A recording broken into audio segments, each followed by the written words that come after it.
Il reddito supera appena i 12.000 euro annui, quella agrigentina è la provincia tra le più povere in assoluto rispetto ad altre aree del paese, dove si toccano medie che vanno oltre i 24.000 euro. A scattare la fotografia è l'Istat con gli ultimi dati sul reddito disponibile nelle 110 province siciliane e su questa ennesima maglia nera interviene il segretario generale della UIL di Agrigento, Gero Acquisto. I dati che ci consegna l'Istat sono dei dati preoccupanti. A quanto pare Agrigento, il territorio agrigentino, è ultimo in tutte le graduatorie e quindi è uno dei territori più poveri d'Italia. Noi lo abbiamo detto in tutte le salse, lo diciamo ogni giorno rispetto anche a ciò che noi rappresentiamo in questa provincia, in questo territorio.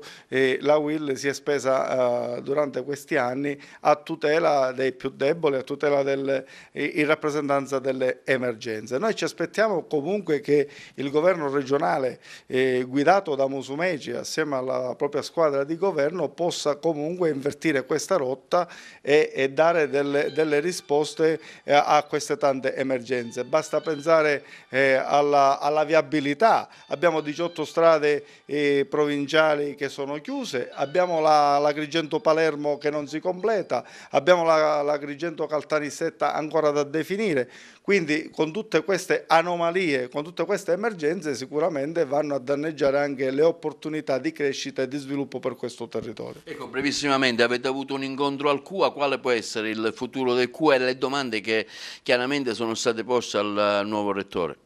Ecco, anche lì il CUA, quindi il Consorzio Universitario Agrigentino, è in forte sofferenza, lo diciamo da tanto tempo.